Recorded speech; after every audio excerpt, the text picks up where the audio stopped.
Today we're going to learn how to find the area. There's two different success criteria that we're going to look at today. The first one is I can describe how to find the area of a shape, and also I can find the area of a rectilinear shape. And you're also going to find out what rectilinear means. So first, area is the number of square units needed to cover a region or figure. This here is a figure, okay? It is amount of space. So it is measured in square units. You can see inside this figure is squares. Therefore, it is 12 square units. Here's a blast from the past. Remember when we talked about multiplication and we made arrays and talked about arrays can also be called area models if they look similar to this? This area model shows 2 rows of 4, which is the same as 2 times 4, which makes this 8 square units. Area model means that this is a model of area.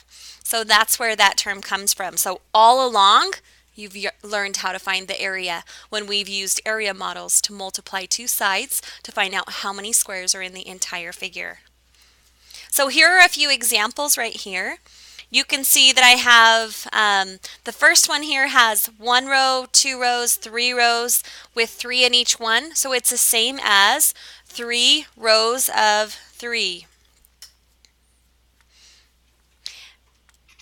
So if I count all the blocks, I have 1, 2, 3, 4, 5, 6, 7, 8, 9. So the area of this one is 9 square units. And I'll put SQ for square and UN for units.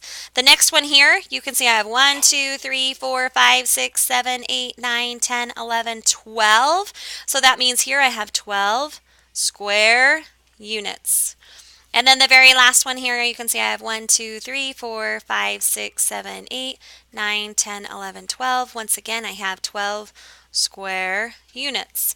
Well, is that the only way to find the area? Well, it's one way. To find the area, you can just count all the squares. So on this one here, if I counted all the squares, I have 1, 2, 3, 4, 5, 6, 7, 8, 9, 10, 11, 12, 13, 14, 15. Well, that didn't take too long. 15 square units. But what if it looks like this? Do I want to count all the squares on that? Probably not. So I'm going to give you another idea on how you can solve area. Let's use what we know about finding the number of square units in a rectangle. If I look at this, I can see it is 1, 2, 3, 4, 5, 6, 7 rows of, let's count how many are on the other side. 1, 2, 3, 4, 5, 6, 7, 8, 9, 10. 7 rows with 10 in each one. And that makes an easy multiplication problem that I can answer right away to get 70 square units. So that's how I find it for those larger shapes, just like that. So let's do a couple of practice. Our first one, you can see I have 1, 2, 3, 4, 5, 6, 7, 8, 9, 10. 10 rows with how many in each one? 1, 2, 3, 4, 5. So this shows 10 times 5. The area of this shape would be 50 square units. I have some other examples here, but I want to show you what happens if it looks like this. Can you find the area if the lines or boxes are not already drawn? If I look at this one, I can go ahead and draw them in. I could try to do 4 this way, 5 this way, and then count all the boxes in. Or I can just use what I know about an area model and multiply this number times this number.